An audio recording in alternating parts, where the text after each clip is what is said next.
So it's time to make some vanilla paste. This is the Rosemallow Vanilla Paste recipe. One thing I liked about the Rosemallow recipe is that it has different weights of beans that you can use if they've been already extracted, if you've removed the caviar from them, if they had been extracted and they had not had the caviar removed from them, if you are using completely fresh beans like I will be using today,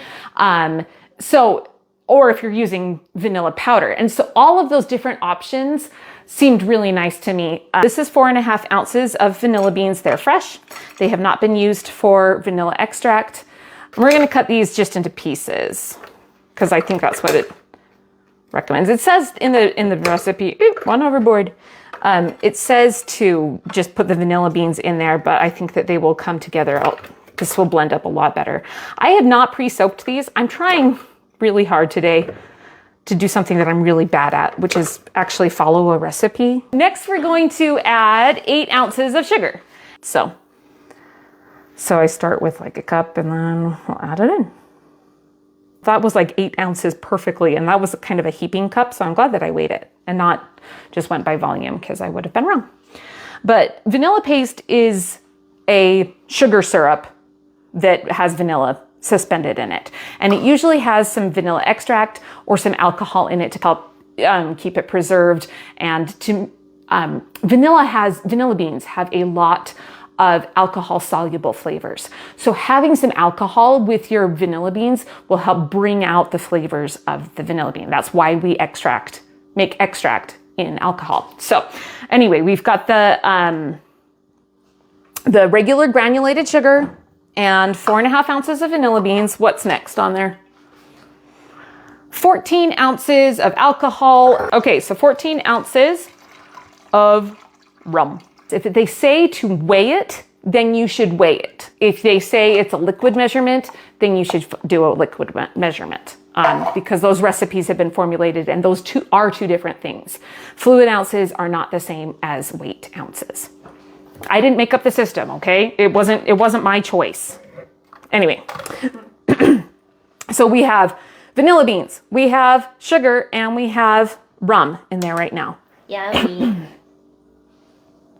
Okay, time to add our invert sugar.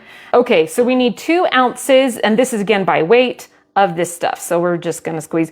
One thing I like measuring caro syrup and honey and corn syrup by weight because, oh, I just put in way too much. And now I can't get it out. It's gonna be okay because I know how this is working in here. It just might make it a little bit on the thicker side. What it helps it to do is it prevents it from crystallizing.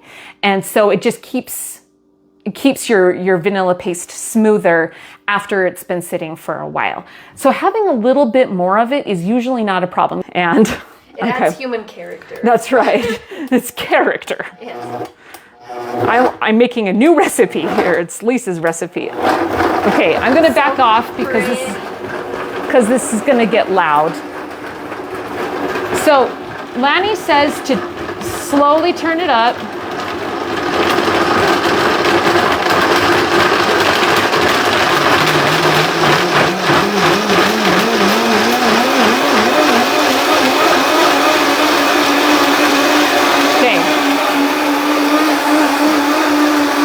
It's really loud. I didn't soak these vanilla beans at all. They were completely fresh, but I think that they're blending up without too many issues. So, all right, take a look at the color.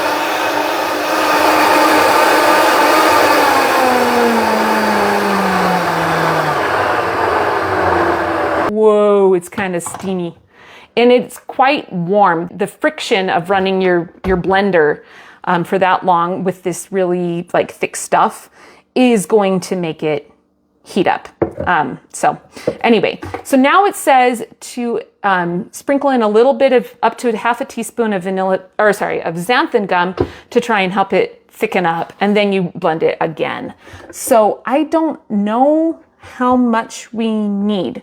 And while it is warm, it will be thinner. Let's start with about a 1/4 teaspoon because we can add more, but we can't add less. as we already learned with the corn syrup. I think the recipe said that you were actually supposed to sprinkle that in while it was running. But you don't want to turn it on with the lid off either, because then my white cabinets would no longer be white cabinets. And we have seen that happen a couple of times. If you want to take a peek in there. Okay, so that's running. That's about 1/4 teaspoon. So now it says to turn it back up and let it go for another couple minutes. These are Papua New Guinea V. planifolia vanilla beans. All right, so here's our, steaming again. There's our vanilla paste. Got to watch out because the alcohol did get aerosolized as it was been going, and it's kind of been warming up. I feel like I should run my engine, just nothing on it for a little bit of my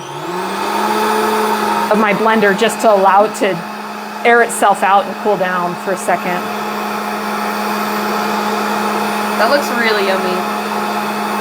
Yeah, so it's nice and thick.